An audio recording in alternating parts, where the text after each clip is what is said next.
Ciao a tutti e bentornati. Vorrei continuare in questo video il filone che ho iniziato con Skanderberg e parlarvi di un altro personaggio storico molto interessante. Come al solito, per fare questo video mi sono affidato al libro I padroni dell'acciaio, scritto da Gabriele Campagnano ed illustrato da Francesco Saverio Ferrara. Potete trovare molti articoli interessanti sia sul sito che sulla pagina Facebook di Zistorica, ve li linko entrambi in descrizione. Per quanto riguarda il mio canale invece, se siete capitati qui per questo video, vi dico subito che il tema principale non è questo, ma l'outdoor in generale. Quindi, se vi piace l'argomento, date un'occhiata ai video, e se no c'è la playlist dedicata appunto all'argomento storia. Iniziamo adesso introducendo il nostro personaggio e l'ambiente in cui vive.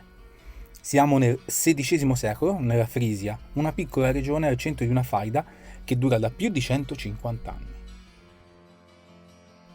Qua il nostro personaggio, appunto, Pierre Gerloff Donia, ha una bella moglie, due figli ed una tenuta agricola. Una bella vita se non fosse che, come abbiamo detto, la Frisia era un territorio altamente instabile e proprio vicino al suo villaggio stanzia una delle bande di lanzichenetti più violenta che la storia ricordi, le bande nere.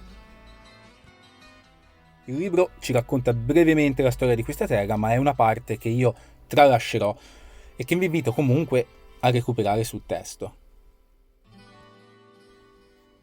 Tutto inizia nel 1515, dopo un ennesimo ritardo nella paga, la banda dei lanzichenetti di cui abbiamo parlato poc'anzi attacca e mette a ferro e fuoco il villaggio del Donia, arrivando a stuprare e uccidere anche sua moglie.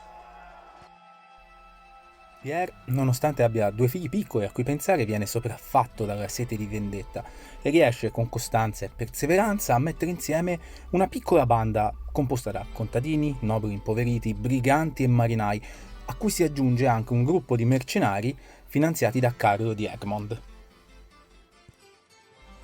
È in questo modo che Pierre forma la banda nera di Arum e con una piccola flotta corsaria inizia ad abbordare le navi olandesi, massacrandone gli equipaggi e facendo sempre più ricchi bottini, e in poco tempo diventa il terrore del tratto di mare in cui opera. Le fonti storiche concordano tutte sulla stazza e la forza di Pierre, che viene raccontato come un uomo enorme ed estremamente forte, capace, con la sua Zweihander, di tagliare in due un cavallo o decapitare più nemici con un solo fendente. Si racconta anche di un episodio in cui 5 mercenari, incaricati di ucciderlo, lo trovano intento ad arare il campo della sua tenuta, e una volta che gli domandano dove fosse, se quella fosse la casa di Pierre, lui si batte sul petto e dichiara di essere chi stavano cercando, e questi lo attaccano. Qua, come sempre, le storie confondono mito e realtà, ma alcuni raccontano che Pierre combatté e uccise gli assassini con l'aratro. E voi immaginatevi, quest'uomo, secondo alcune storie, ha combattuto e ha ucciso 5 mercenari con un aratro. Sicuramente non era un uomo con cui scherzare. Fatto sicuro comunque è che egli divenne famigerato e temuto al punto da darsi anche dei titoli finti e provocatori, lui stesso, come ad esempio Re del Mare. Tornando invece alle storie sulla sua forza e sulle sue dimensioni, i reperti storici ci vengono in aiuto. La sua armatura infatti sembra adatta ad un uomo di 2 metri di altezza e di almeno 130 kg di peso, quindi enorme, e la sua spada, una Zweihander, misura 2 metri, più di 2 metri di lunghezza e pesa più di 6 kg, quindi molto più pesante delle Zweihander che si usavano all'epoca. Forse un'arma cerimoniale, ma nelle mani di un uomo di quelle dimensioni comunque poteva essere brandita con una certa efficacia. Nei racconti di una delle sue giornate di guerra migliori si narra che affondò 28 navi nemiche cariche di bottino e provviste e fece gettare 500 uomini in mare guardandole affogare, senza nessuna pietà.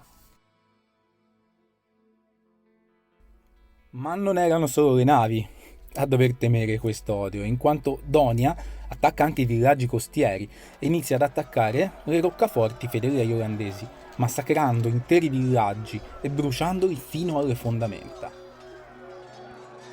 In risposta a questa situazione gli olandesi allestiscono una flotta per far fronte a questo terrore dei mari, ma Pierre riesce a catturare 11 navi nemiche e si racconta che per distinguere i frisoni dagli olandesi tra i suoi prigionieri abbia fatto recitare un complesso scioglilingua ai prigionieri, appunto.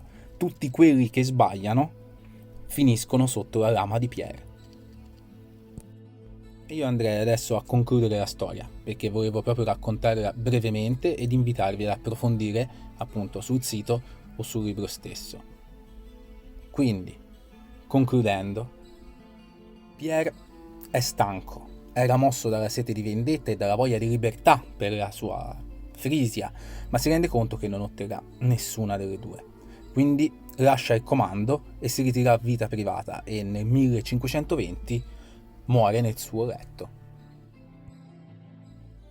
Questa era, in breve, la storia di un terrificante condottiero frisone di mole eccezionale, capace di tirare l'aratro per ore, piegare una moneta con 2 dita e di sollevare a spalla un cavallo, ma che non cercava la guerra e non cercava la fama nella morte in battaglia, ma fu portato in mezzo agli orrori della guerra dalla sete di vendetta e dall'odio.